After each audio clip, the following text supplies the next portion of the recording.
kabere nga pero ninge kelo kabochalang ira ko da sai ni ninge ana ko yugo kidene kinin alo sha chu kumishiri dorena ama nga ge de tari nga berra ke kala ngani kundi be kala lu she rezo na reir ko no mutat reir do hirnya gasingon reir de jingo da ke urungon reir nya gasingon hira no raza na ke jodu manga ninge me no me ga ko da nga lu she nga kutoi na ko ana zo nga lainta ko ana sai ne ke bumbumbe sisi rere sai ne ke bumbumbe raman rere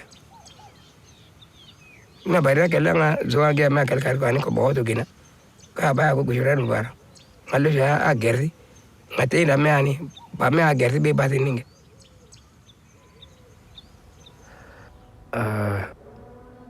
مشاهد كيف طرفين اللي هن سوريين اللي هن رفقاتي واخواتي واهلي بطرف العيله مستعد يمسك سلاح ويقتل اللي جنبه كرمال سياسه هي طرف. السياسه هي بديل على الانسانيه هي الاهم. السياسه هي عباره عن علاقه مصالح بين دول كتير كبيره وعالم كتير فوق. نحن عالم درويش شو دخلنا بالسياسه؟ ليش تتفوت؟ انت ما رح تغير شيء اذا حكيت. فلما بلش الموت، لما اشوف الموت قدام عيوني، لما رفقاتي شوفهم ملقحين وما عم يتنفسوا، بعد التفجيرات يصير التفجير، صار تفجير قدام بيتي كنت عبعد عنه اشارتين مرور، التاكسي اللي كنت فيه انكبس هيك. لما يصير تفجير وشوف ايدين ورجلين بالارض وشوف دم وشوف مخ وشوف عند باب بنايتي كانت في ايد ملحوشه، جارتنا كانت طالعه تاخذ ابنها من المدرسه مثل المجانين، غميت بالارض بس شافت المنظر. بعد ما شفت كل هاد خلص ربت عندي خوف وحزن مو طبيعي.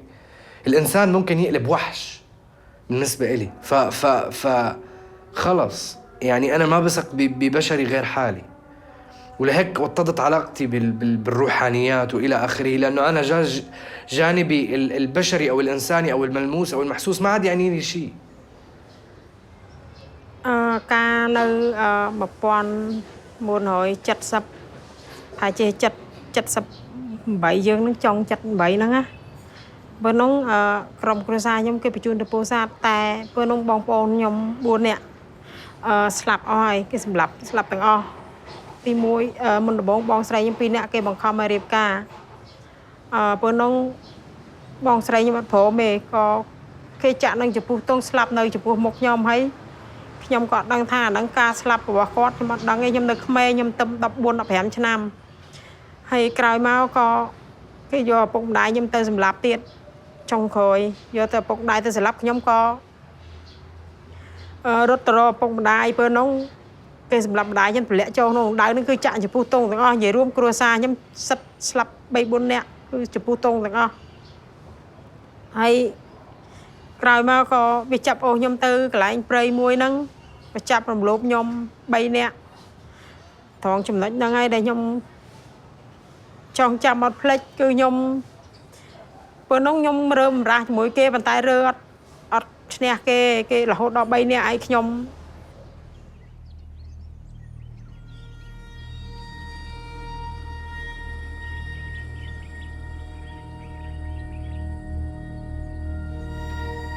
mu gihe cy'umwaka muri 1994 ikintu nibuka cyane nashobora kwibagirwa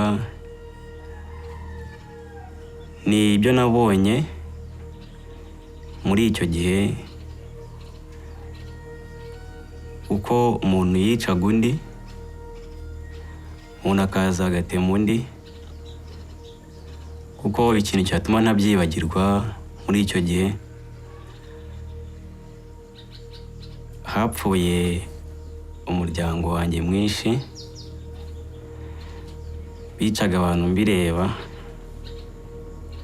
ikintu ntashobora kwibagirwa ni ukuntu umuntu yazaga agatema undi mbireba n'amaso yanjye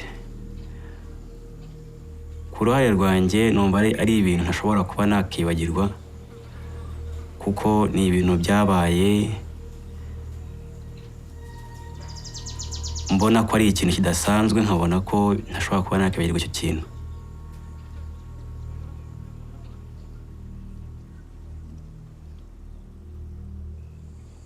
nubwo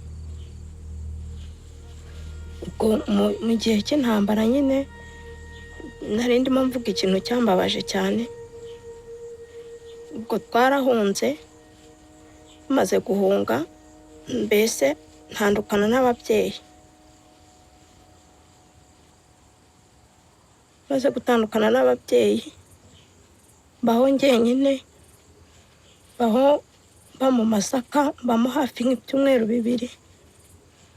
Ubwo mbese nyuma yaho umuntu araza aramfata arambwira ngo ese ngo uri igiki. Yewe rero kubera ko nari undi umwana cyane, ntabwo nari nzi gutandukanya umuhutu n'umututsi, ntabwo nari mbizi. Noneho ubwo ngubwo akajya mfata, agafata intoki zanjye, akagenda afata umubiri wanjye, akavuga ngo ndi umututsi, ngo nimba ntari umututsi ngo ndavangiye. Akajya abwira abo bantu ngo nibandase, ngo bankureho. Noneho nkajya muga se murandasa munyica, muranyicira iki? Ko nta kibi nakoze, muranyicira iki? Noneho ubwo nyuma yaho haza ubwo bararasa cyane, amasasu menshi cyane.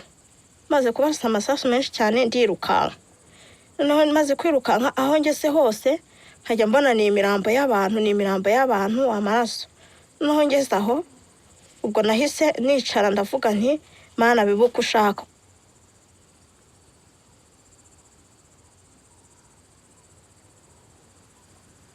Nagira Imana nkarokoka.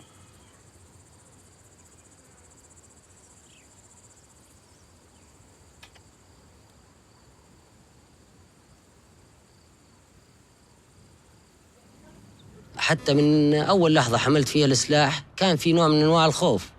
يعني الخوف موجود عند كل البشر، وخايف كمان إني أشيل دم أو كذا وهيك، أو إنه شيلت السلاح. أنا صرت يعني من معلم مدرسة إلى مسلح، بس في شيء أجبرني، يعني في مناظر أو أمور أجبرتني. لما أحيانا بيسألني إنه يعني أحيانا تخطر بباله أفكار إنه بابا ليش الحرب هاي كلها ما بدها تنتهي؟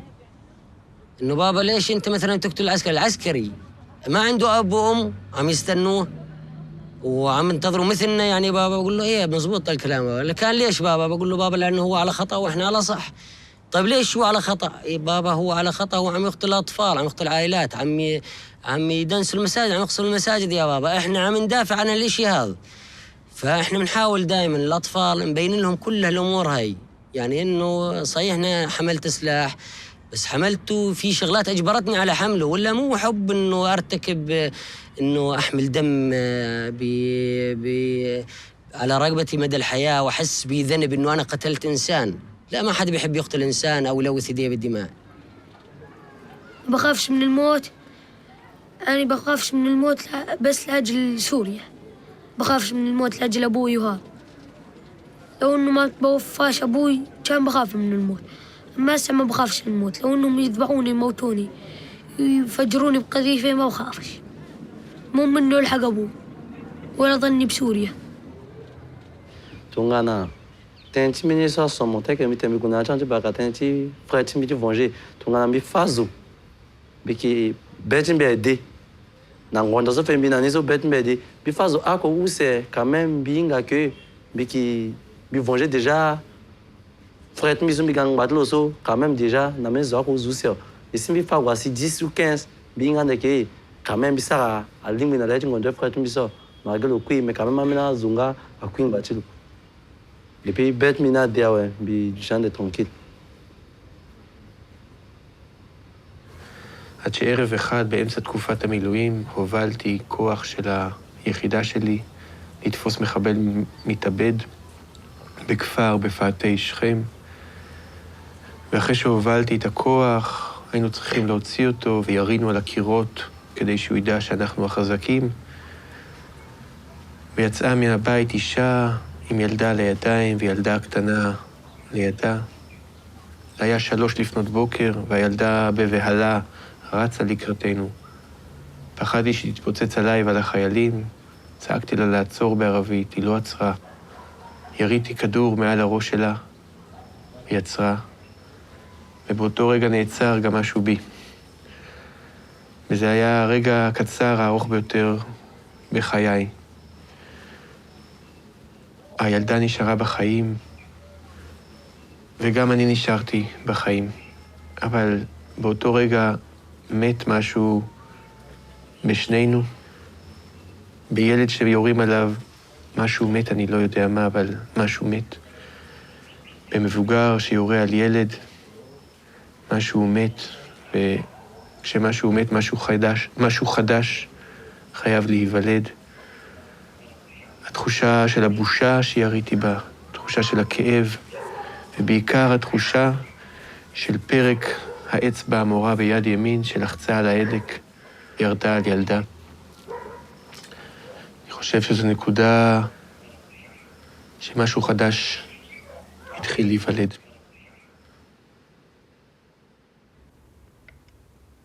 There was a moment, and the reason his face is always going to be with me.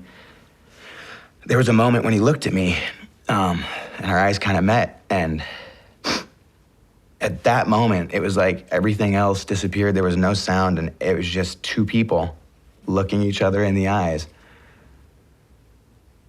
and just for a moment connecting as like two human beings in an event that is beyond any of their control.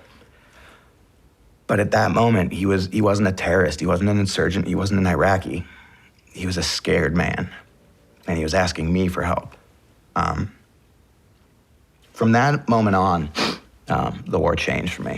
It became a little more scary, and it became a little more, I started to question decisions a little more.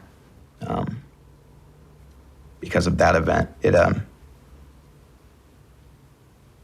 it put a face. That scared, crying man peeing himself could be any or all of them. Наверное, делает человека жестоко, таким же, потому что человек хочет отомстить. Прежде всего, называя это жестокость. Но,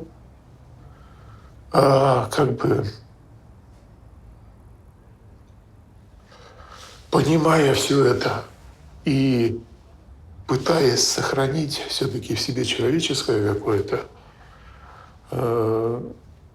осмысление, вот это приходит потом, что после смерти нет покаяния. Понимаете? И твой враг, которого ты поверг, которого ты убил, он перестал быть врагом. И приходит осмысление, что для чего это все, зачем мы убиваем друг друга, и конца этому не видно, понимаете? То есть человеческая натура, наверное, устроена так, что, убивая другого человека, человек потом все-таки приходит к мысли, что этого можно было все-таки избежать как-то. Потому что жить с этим потом не так-то просто.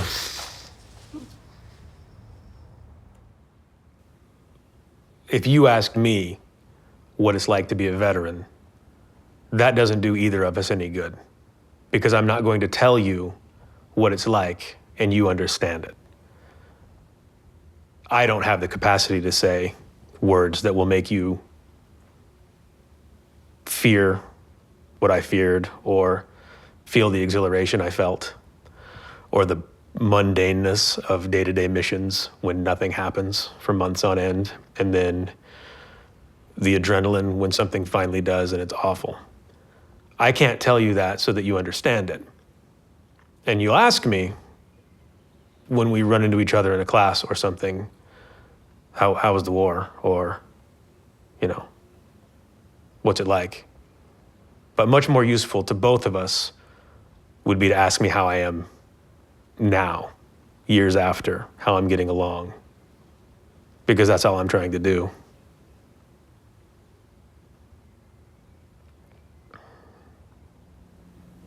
One of the most impactful things that will occur after being in combat is the feeling of killing another human being. Once you've experienced it, you'll see that it's not like anything else that you've experienced before. And unfortunately, that feeling, your body will want to experience again.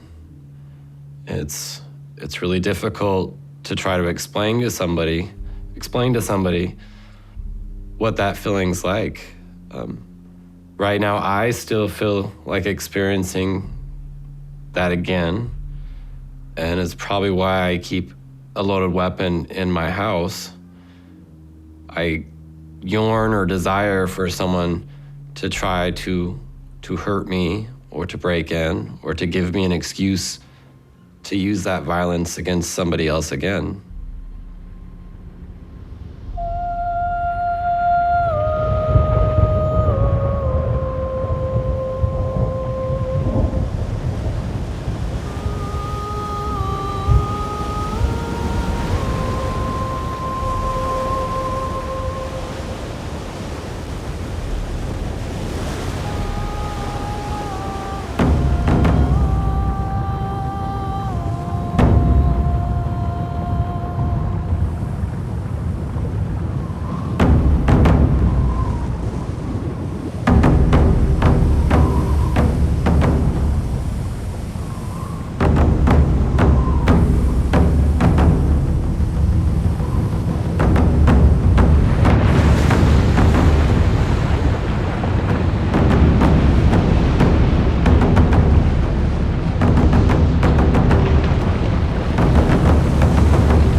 يعني ما بدنا يعني دم دم دم دم، بدنا ناخذ بالثارات. يعني ما عاد فينا، يعني ما عاد فينا نتحمل أكثر من هيك. 3 سنين على قتل وعلى دم، أبرياء عم تروح.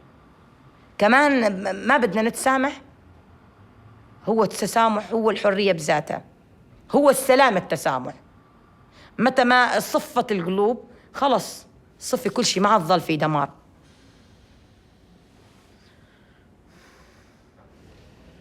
On the 16th of January 2007, an Israeli border police shot and killed my 10-year-old daughter Abir in front of her school in Anata, where I live.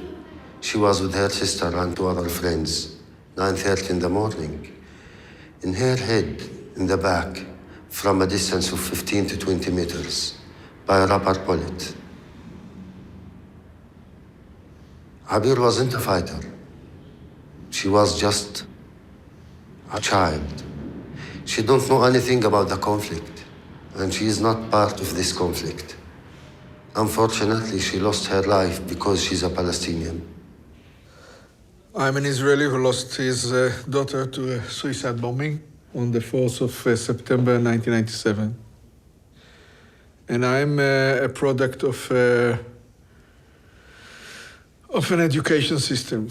These are 2 societies at war, and they socialize the young generation to make them being able to sacrifice themselves when time comes. And this is true to Palestinian society, and this is also true to Israeli society.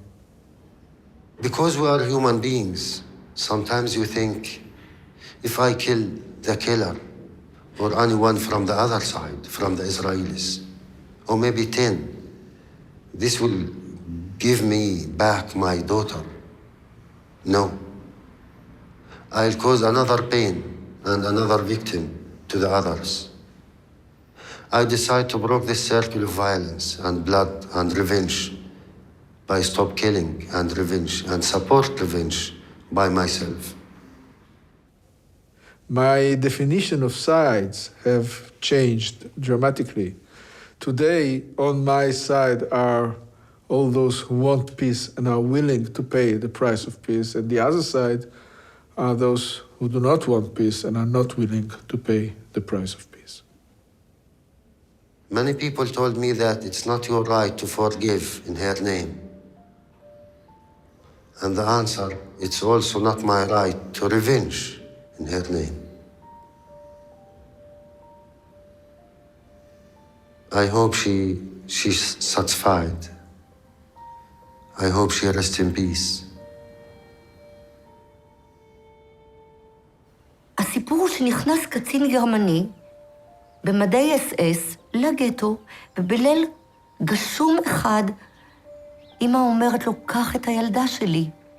והוא, אמא מספרת שהיא מרימה את גדר התיל ומוסרת את התינוקת שאני ילדה, כאמור יהודייה בת 2.5, והיא בלב כואב מספרת שהיא מעבירה אותי לידיים של איש מופלא במדי אס-אס. היום אנחנו יודעים שאותו אדם, אלויזה פלווה, שירת בצבא הגרמני, כי זה היה, הוא חי בגבול גרמניה. אבל למעשה הוא לקח אותי למעיל שלו, הכניס אותי לתוך המעיל שלו כתינוקת, ומעביר אותי אל גבול גרמניה, פולין, לבית הוריו. והם מגדלים אותי, הוא מספר שאני ביתו הלא חוקית, והם מגדלים אותי, הופכים אותי לנוצריה קתולית, הם מגדלים אותי עד סוף המלחמה, איזה מחווה, איזה מקסם, איזה יד מושטת, חוויה של ניצוצות של אור בתוך דברים שהם נקראים טירוף של אנושות. אם אני רוצה ומעלה בדעתי לשאול את עצמי, האם אני הייתי יכולה להיות בתוך אחד המקומות האלה, ואולי הקשה ביותר, האם הייתי יכולה להיות במקום של אותו קצין גרמני? איך אנחנו יכולים בכלל לענות על השאלה הזאת? איך אפשר? אני לא מאמינה שהיה לי את כוחות הנפש האלה לעשות את זה. אם אני שואלת את עצמי את השאלה, אולי כן? איך הוא ידע שזה קרה לו? מי יודע שיש בתוכו, ואיך מתחברים אל אותו רגע אמת שאפשר להקריב את עצמך, את חייך היחידים, למען מישהו אחר. אולי שאלה ללא מענה, אולי שאלה שאחרים יוכלו לענות עליה, אבל זה כאילו מתבקש לשאול את זה.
Why there's so much hatred in the world.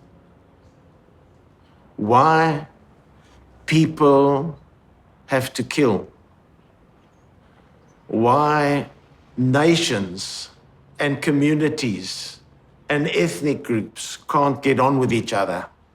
Why everyone thinks they're better, or their church is better, or their religion is better, or their way of life is better. Hay mucho. Eso es malo. Convivir. ¿Cómo estamos? ¿Cómo está usted? Saludos. Adiós. Eso es bueno. Pero, no, adiós. No, adiós no. Adiós. Eso es bueno. Los vecinos nos respetamos, nos queremos. Cuando un vecino necesita de mí, yo le sirvo. Cuando yo necesito, voy donde cualquier vecino. Mira, dame tal cosa. Aquí no todo es ir al colmado. Si yo necesito habichuela, una mano de plátano, yo voy de un vecino, va, búscame una mano de plátano, dame un pedazo de uyama, y yo consigo todo con mi vecino. Así que aquí nos llevamos. Aquí nos llevamos muy bien por ese lado. Sí, convivimos bien. After my brother was killed, for years I worked against peace. I was very active in mobilization. I was very active in throwing stones. I was very active in writing.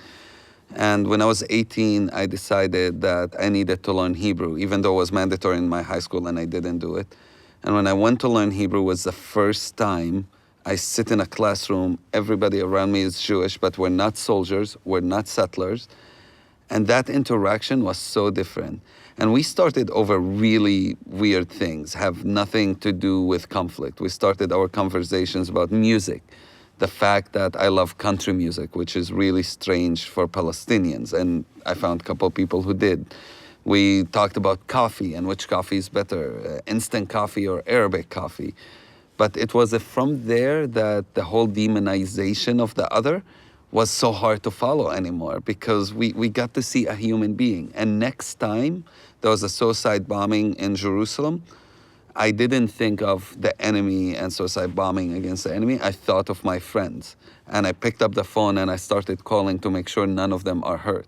Next time there was a problem in East Jerusalem and somebody was shot, all these people in my Hebrew class started calling me and wanting to make sure that I'm fine.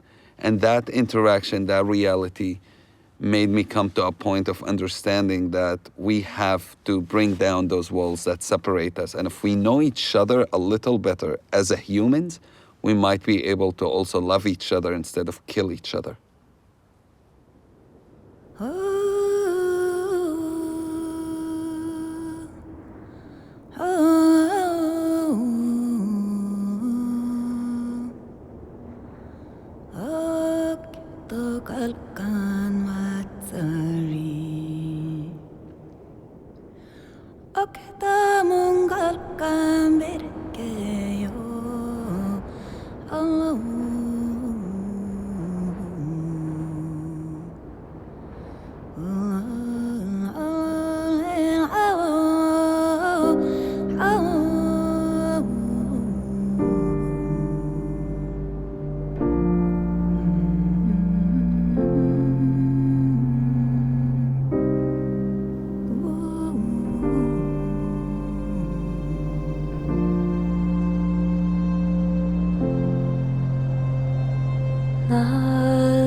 am gay.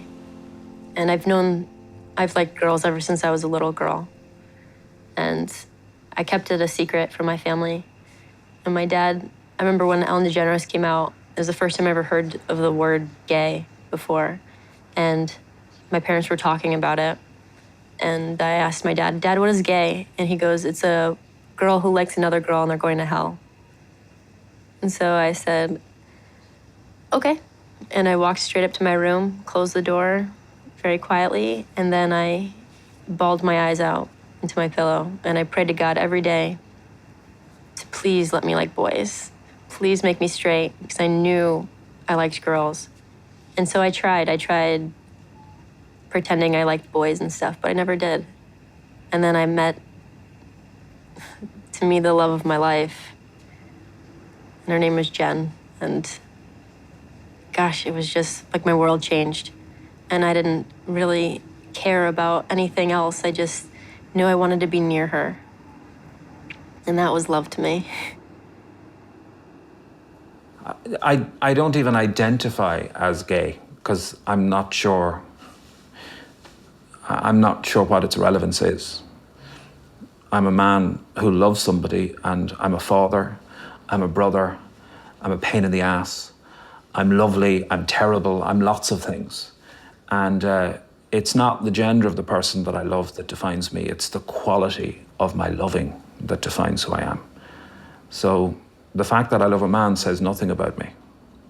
The power, the passion, the strength, the purpose, the integrity of the love that I have for Paul says everything about me. It wasn't easy for me to be with a woman in my country because, first of all, women who are with other women will be raped, will be killed, because men will think you are a waste. Men will want to correct you and rape you to become a woman. So also for me, for somebody who was married and actually come out of marriage and actually take that decision was actually a very difficult thing to do. And also as a mother, to actually have to explain that to my son, that I am now going to be with a woman and my family. So it was really a huge step to take, even my in-laws.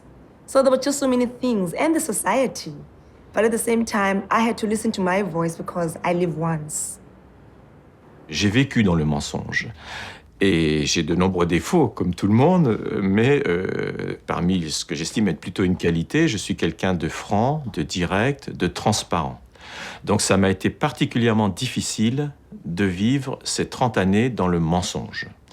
Alors pour être un peu plus précis, pas trop, j'aime bien découper les choses, les premières années après mon mariage, parce que je savais que je préférais les garçons, mais j'en étais pas complètement, malgré l'expérience que j'avais eue pendant 1 an et demi, voilà. Et ça se passait plutôt bien. Mais très vite, on est quand même rattrapé par ses désirs, ses pulsions, son attirance. Et donc, on est dans le mensonge par rapport à soi-même. C'est ça qui est le plus difficile à vivre, voilà. Par rapport à sa femme, par rapport à ses enfants, à son entourage, par rapport à tout le monde, quoi, hein, voilà. Et c'est ça que j'ai eu le plus de mal à vivre, voilà. Yeah, being a lesbian is not a choice, man. Something that is inside you. And that no one can help, or it's not curable, or it's not a disease actually. Because they always say we're sick. Our families even take us to the doctors, to the sangomas, but you just stay there.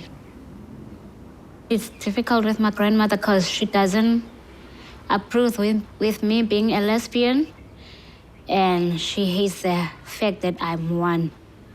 Even I had to leave home and go stay on the streets because of my sexuality.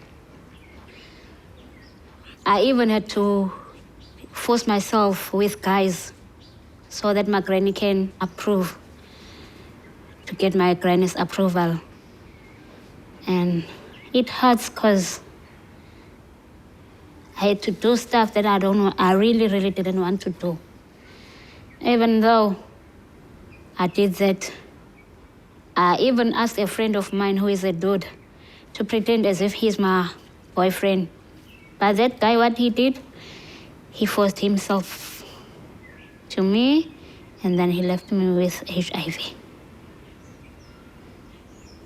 And that was in 2003. I did all that just to get my granny's approval. But now, I know that I don't have to do anything to please someone else. Ne pas se sentir reconnu, ne pas se sentir compris, ne pas se sentir aimé tout simplement dans sa famille.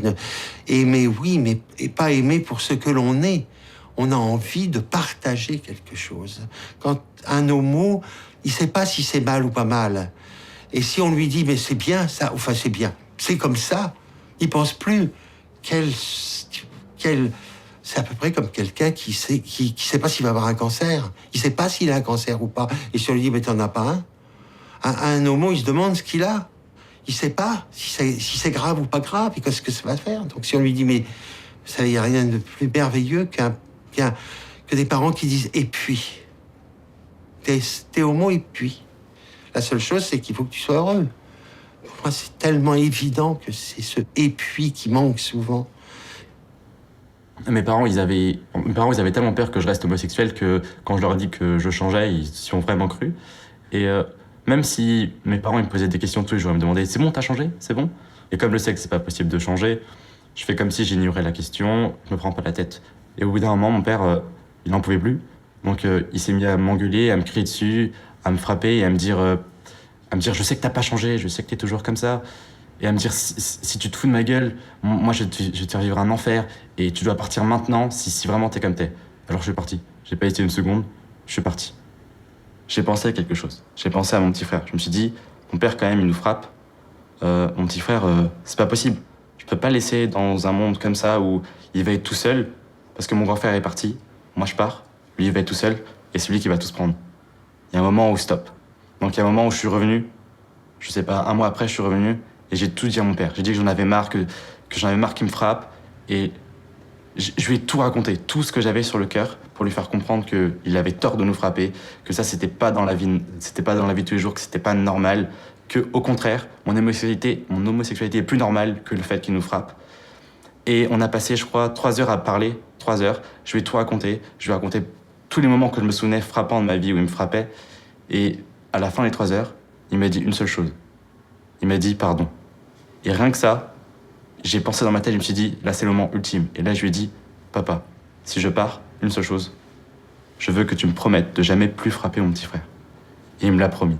Et c'est à ce moment-là que je me suis dit, je peux partir sans penser à autre chose. Je sais que là, ça va aller, pour lui, du moins.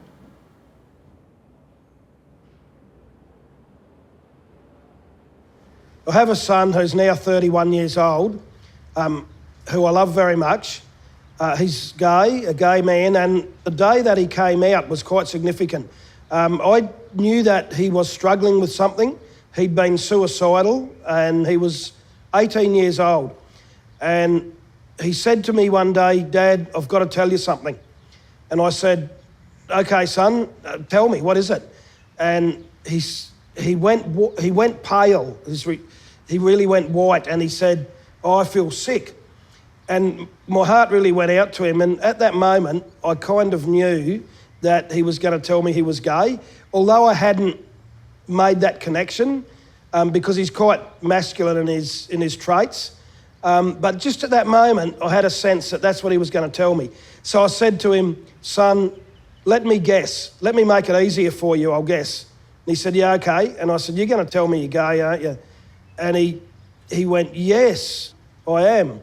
And I just really, really felt for him because it was such a struggle for him to tell me that. And everything sort of made sense because he didn't want to be gay, and that's why he'd been suicidal. And so I just gave him a big hug and said, "I love you anyway, son. It doesn't make any difference to how much I love you." And I think that our relationship has really been a lot stronger since then. So that's been a journey in itself. Я пригласил человека к себе домой, с которым мы уже раньше общались. И потом, когда я что-то готовил на кухне, он параллельно открыл дверь, впустил своего приятеля И мне дали бутылкой по голове, кругом были осколки, было много крови. К моему горлу поднесли осколок бутылки, нож, и сказали, что сейчас меня убьют, потому что я гей. Естественно, слово «гей» звучало не так. Была нецензурная лексика. Мне было безумно страшно, и у меня все пересохло во рту, и параллельно я кучу мыслей, наверное, перекрутил. Я понимал, допустим, что я же не боюсь умирать. Почему мне так страшно? И я понял, что я просто не хочу умереть сейчас. Я вспомнил, как годом раньше я был на похоронах своего знакомого, которого убили, потому что он был геем. Я вспомнил те случаи, когда действительно убивали людей. Мне стало очень страшно.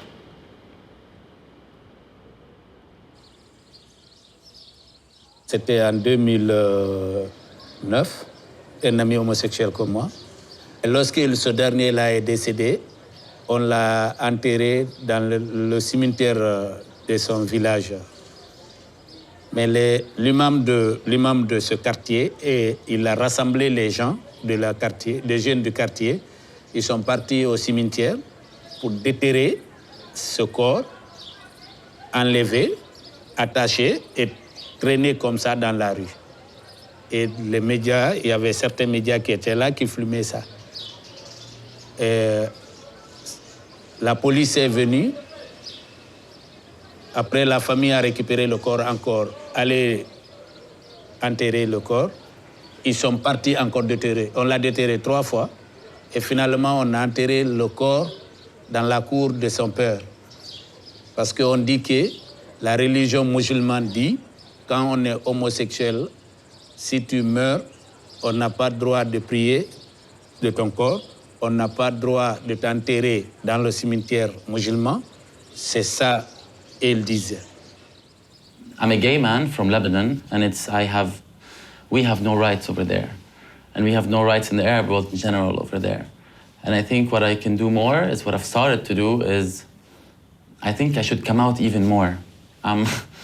I am out to my parents, I am out to my friends, I am out to my work, but I think I want to encourage other people like me, which have nothing to lose, because I have a salary, because my mom, it's proven with time, it took a time, but she's gonna love me anyway. Now she knows my boyfriend, she loves me for the way I am, my dad as well, my friends as well. I think if you don't tell anyone, the other moms won't know that it's okay to be gay. So they're not gonna know that being gay is not just about being a drag queen or dressing like girls or being just a hairdresser maybe or a makeup artist. And they need to know that. People should be less shy, people should be more daring when you have nothing to lose, because some people have a lot to lose, and those are not the people that should do the change, but the ones that have nothing to lose.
Rahka wa nai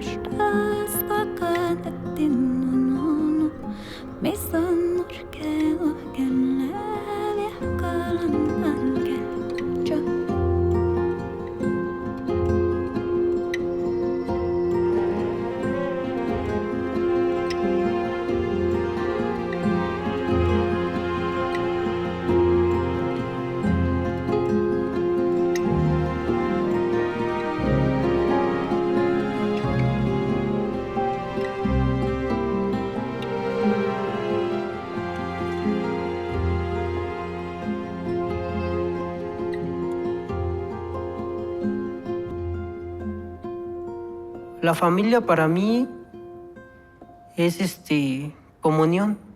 Es llegar a tu casa y encontrar a alguien que te abrace y te diga, qué bueno que estás aquí. Ayudar a mis hermanos a hacer algo que ellos no pueden, que yo ya pude, por ser uno de los mayores. Enseñarle. Ver a mi papá llegar del trabajo, satisfecho, sentado en su sillón y pues poderle servir un café. Creo que me hace sentir bien, algo que como que te llena por dentro. Y si te falta uno, te queda como que un hueco en el corazón, así como que, diablos, ¿qué pasó? ¿Dónde está? Creo que la familia es algo feliz, notable. Es otra cosa. Te llena. Lo más difícil para mí de toda mi vida, el fallecimiento de mi papá. Porque no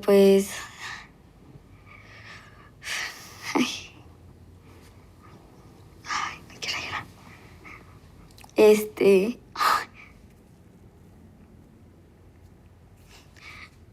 Fue con el que me apoyaba mucho. Era el que nos sacaba adelante a mis hermanos y a mí.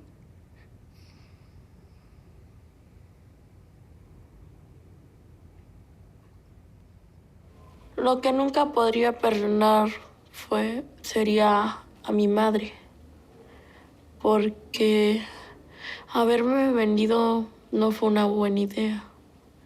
Si ella tuvo algún problema, lo hubiera aceptado, pero no fue conveniente que ella me vendiera, porque somos sus hijos y le dolió tenernos. Y pues eso es lo que nunca yo perdonaría.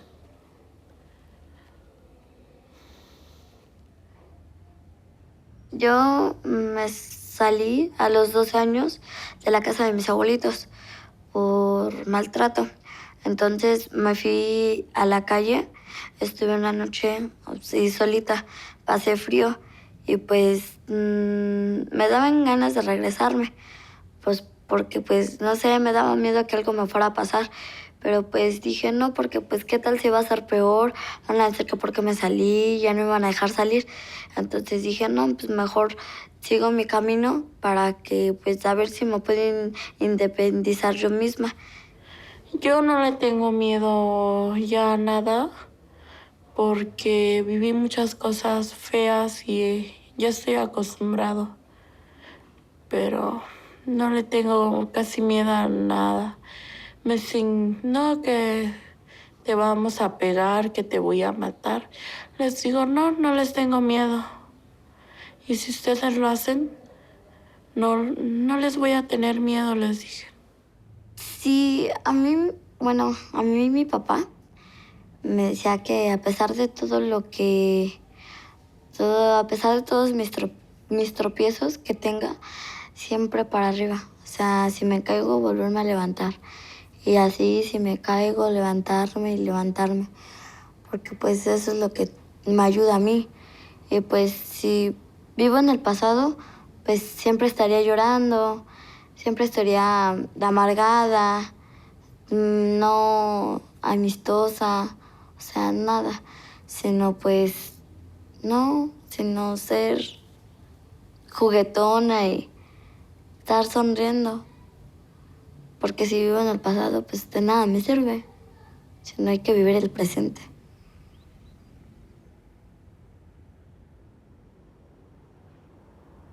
Mi padre fue un gran hombre, un guerrero.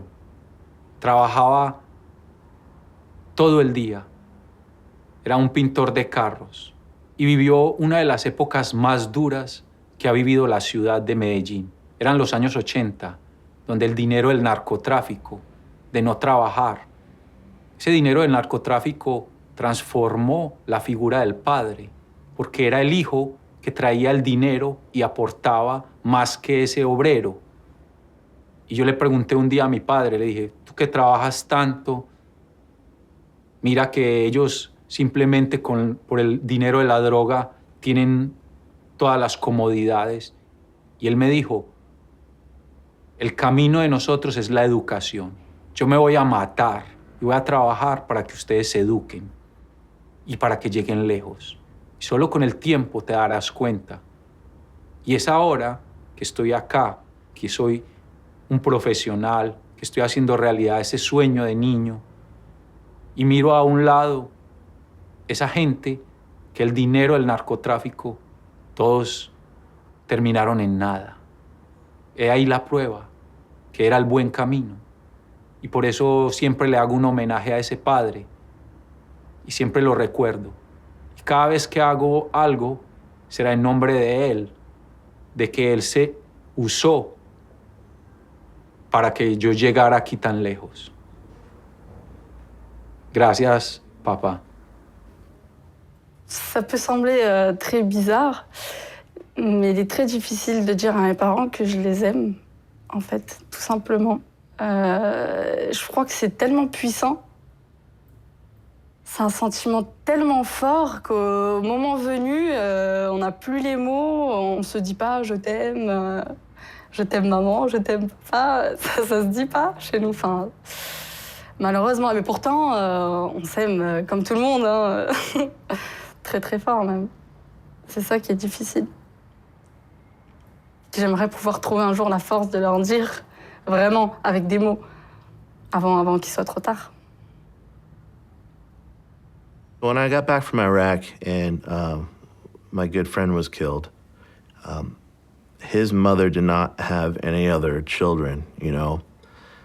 He had come from a family that had divorced. His father had a whole nother family and children with his new wife, but his mother didn't. And it was really difficult because I felt responsible for his death in a lot of ways just because I was in charge of him. So I would always call her on his birthday and on the holidays. And even though it was a very difficult conversation, but I felt that's how, you know, I would honor him. And from that, the conversations got longer and longer every time I'd call. And then pretty soon, you know, she's coming over my house or I'm going over her house. And then when I got married and had my daughter, we just decided that, you know, she would be her granddaughter, you know, so now she has a family. And I guess that's what family means.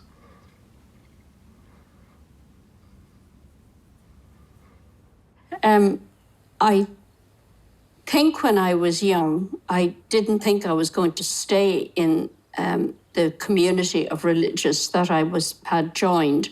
And I suppose I didn't understand what I was actually doing and that I was maybe making a decision which meant that I wouldn't have children and I wouldn't have a family as other people had. I don't really think I understood that. But later in life, I had a sister who died of cancer, and when I saw her family, I realized that when I died, there wouldn't be anybody to mourn me in the same way.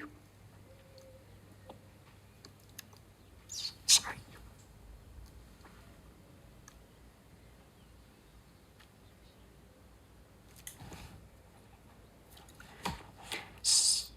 It is, as time goes on, then you recognize that you are a parent to other people who you work with or who are friends or who are related to you in some way. So even though you haven't your own family, you have family. So I think that's important to me. The magic moment that I had with my grandfather was right after my grandmother died. And I went to go see him, and I knew that he was hurting, but I wasn't sure what kind of state he would be in. And she was his partner 65 years, as well as his driver. And I went to see him and said, "Grandpa, how are you doing?" He said, "Did you know that for $4, I can get a shuttle anywhere in the city?" I was like, "Wow, that's great, Grandpa." And he said, "Well, I went to Save On, I went to the grocery store and went to the woman behind the counter and said, I have this list of things, could you help me find them? My wife has recently changed her residence to heaven." And I said, Grandpa, man, you always help me see the glass is half full. And he leaned back and he looked me in the eyes and he said, it's a beautiful glass.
Этот ребенок, которого я сына ждал всю жизнь. То есть у меня были старшие девчонки, и я ждал помощника. И сейчас хочу еще так же, чтобы был у меня ребенок-помощник. Но у меня помощник в том, что он мне подсказывает, он мне молчит, он смотрит на меня. Когда мы с ним что-то делаем,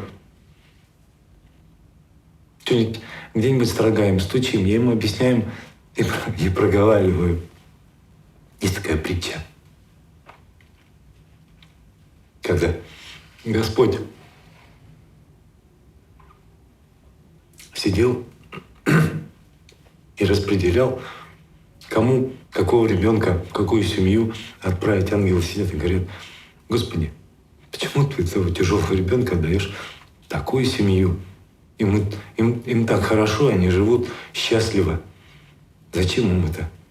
А он говорит: это мне для того, чтобы они могли ему донести, что есть я. Листочек на дереве, ветер.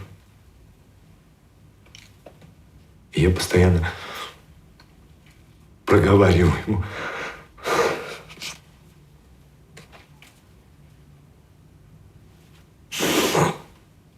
Я проговариваю об этом. Я ему говорю: Алёша, это листик.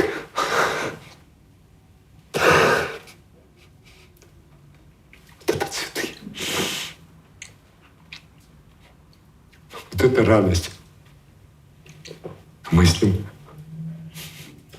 выходим ночью. Я ему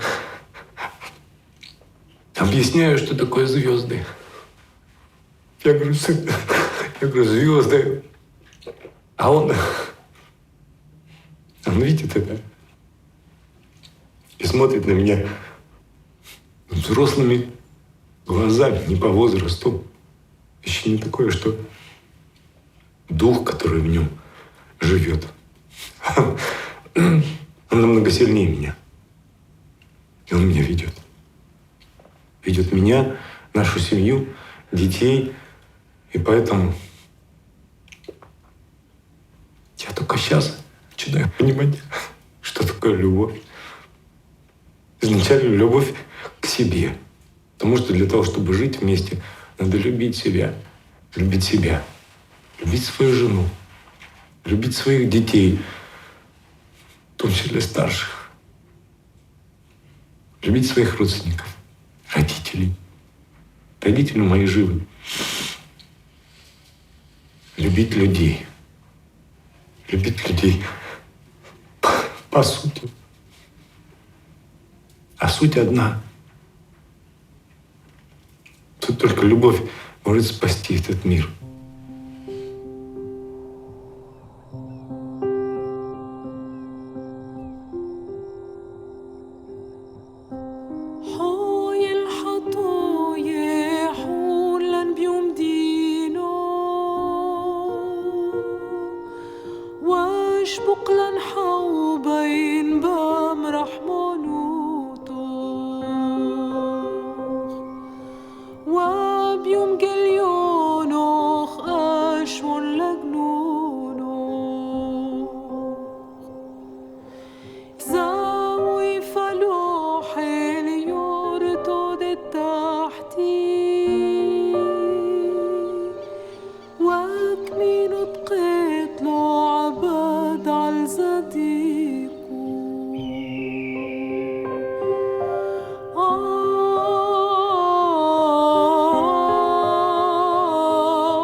صوفی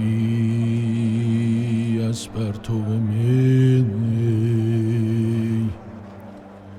راز نهانی دانست، گوهر هر کس از این لعل توانی دانست.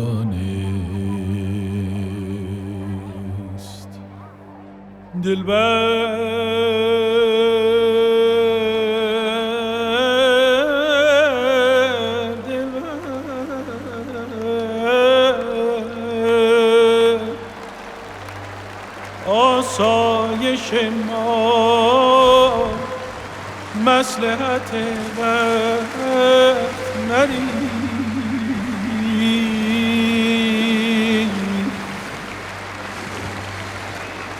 هر که غارتگری باد خزانی داد. Betul pilih mana, apa? Betul pilih Asia. Cuma mula Nepani, cuma le Nepani mu, le di Nino. Cuma mu Nepani, sepali mata tekele ba, mata tekele Nino, Nino pucha, Nino, ni tene, tu kuat tadi. Aku mula cuma misi la nabi kui, cuma ni.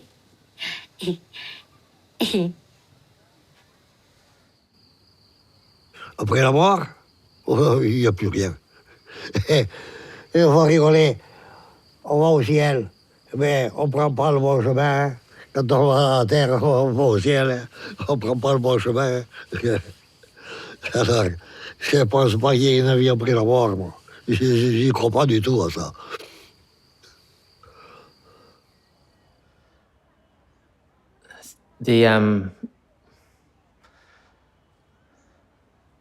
The most difficult experience I've had in my life is, I think, losing my father.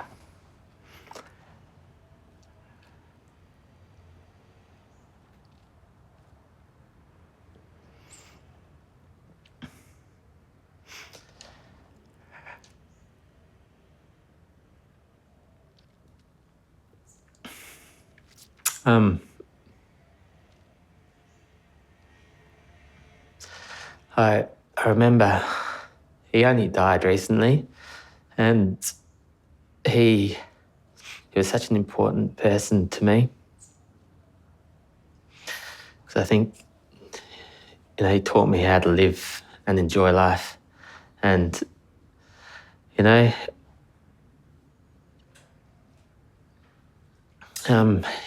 he died in my arms.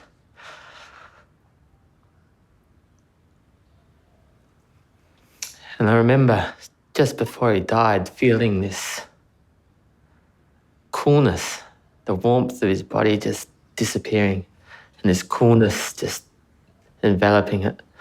And he just died, and it was just like, part of him leaving his physical body. And it just,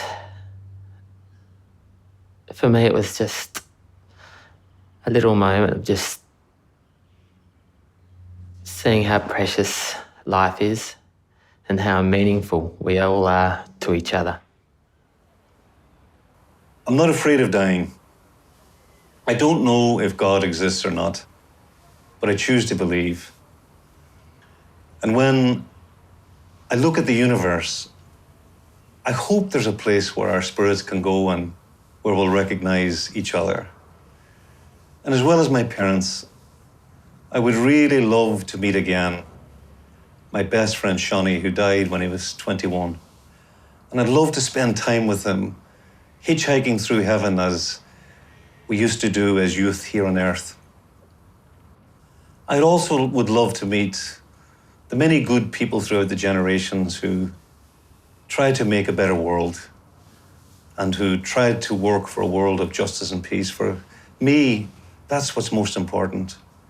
And indeed, when we look at the great religions and philosophies and ideologies, and when we try to simplify the complex dogmas and theologies, it all comes down to love.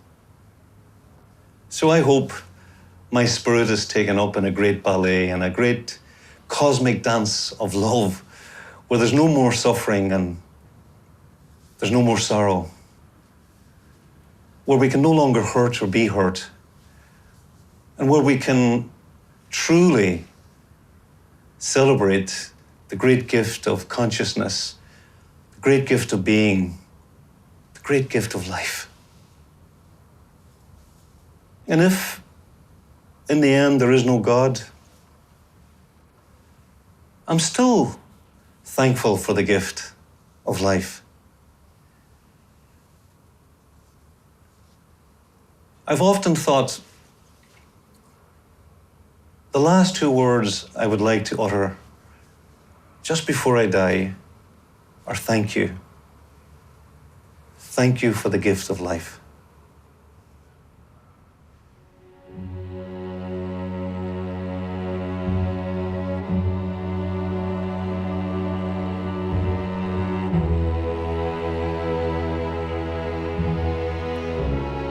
Y el sentido de la vida,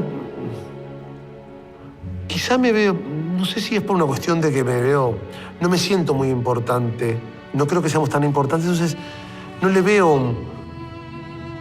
veo la vida como algo. La vida se lleva. Todos estuvieron, todos están y todos vamos a dejar de estar.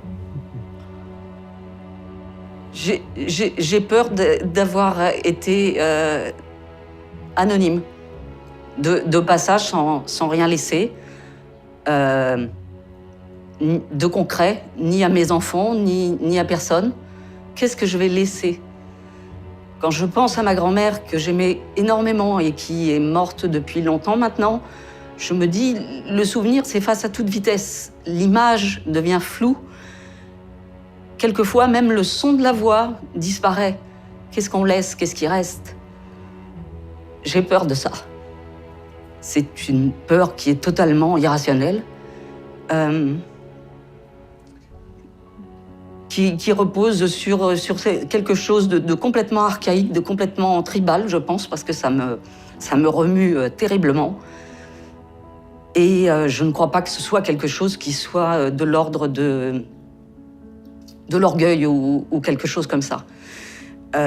C'est autre chose. Ça rejoint un peu le sens de la vie. Qu'est-ce qu'on a fait là? Pourquoi je suis là? Je ne sais pas. Je ne sais pas. Qu'est-ce que je laisse? J'aimerais laisser quelque chose, oui. J'aimerais laisser une trace. Une trace.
He said, you have to go back to your country.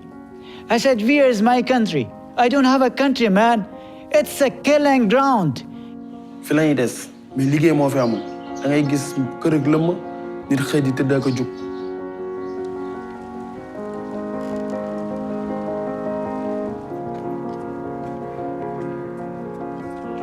አሁንም ምንም ነገር ለኔ የለኝም። አሁን ትንሽ መሬት ያለች እሷ ላይ ጎደሬ ምንም በዛፋይ ቆፍሬ እበላለሁ። የኔ ወንድም በቃ የኔ ባል ማለት እሱ It is completely unacceptable to me to see how closely the affluence of the few is tied to the misery of the many.